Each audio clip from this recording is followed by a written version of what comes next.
dan Syiah, dua nama yang sering terdengar bertentangan, tapi benarkah selalu begitu? Mari kita telusuri sejarah, perbedaan, dan harapan untuk masa depan umat Islam yang lebih bersatu.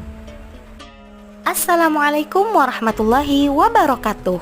Tahukah kamu bahwa ada dua aliran besar dalam Islam yang cukup terkenal, yaitu Sunni dan Syiah? Kedua aliran ini bukan hanya mewarisi sejarah panjang perbedaan, tetapi juga memiliki potensi besar dalam membangun peradaban Islam global.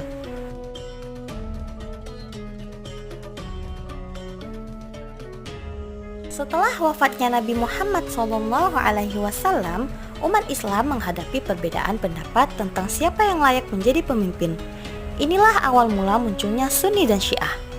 Sunni meyakini kepemimpinan harus melalui musyawarah umat, sementara Syiah meyakini bahwa Ali bin Abi Thalib, sepupu sekaligus menantu Nabi, yang dianggap lebih pantas dan telah ditunjuk secara langsung. Lalu, apa perbedaan antara Sunni dan Syiah?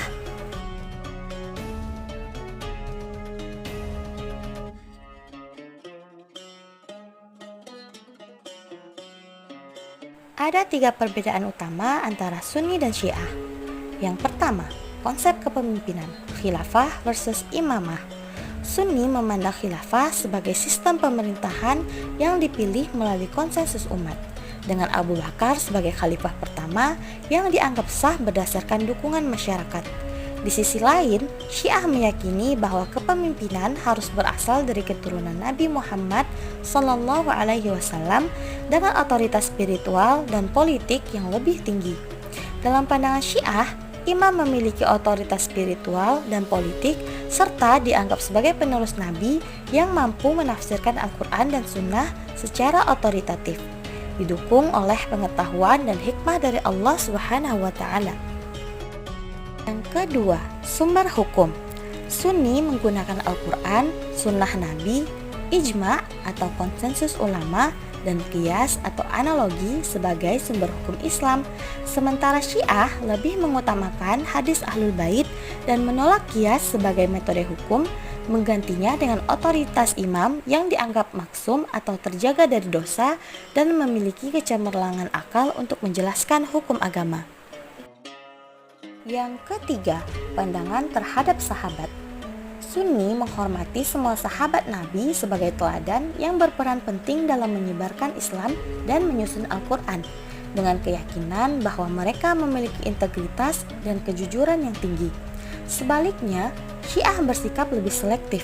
Mereka menilai bahwa tidak semua sahabat setia pada ajaran Nabi, terutama terkait hak kepemimpinan Ali bin Abi Thalib.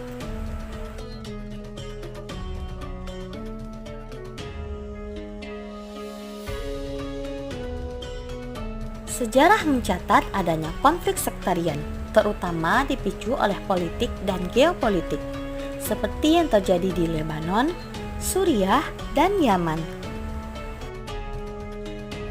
Namun jangan salah, hubungan Sunni dan Syiah tidak selalu penuh konflik. Pernah ada masa kolaborasi di bidang ilmu pengetahuan, filsafat, bahkan spiritualitas. Tokoh-tokoh besar seperti Al-Ghazali dari Sunni dan Ibnu Sina dari Syiah adalah bukti nyata kontribusi mereka bagi dunia Islam. Di dunia yang semakin kompleks, kira-kira apa saja tantangan yang dihadapi umat Islam? Lalu, apa pula yang dibutuhkan untuk menghadapi tantangan tersebut? Saat ini, umat Islam dihadapkan pada tantangan besar, seperti konflik global, Islamofobia, hingga kemiskinan dan berbagai permasalahan lainnya.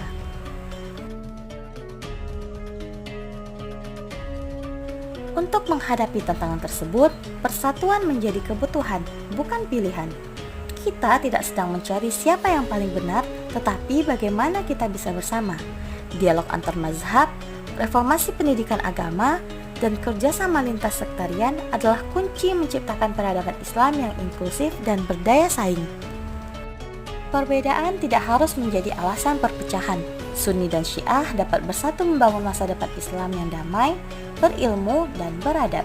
Karena sejatinya kita semua adalah satu umat atau ummatan wahidah.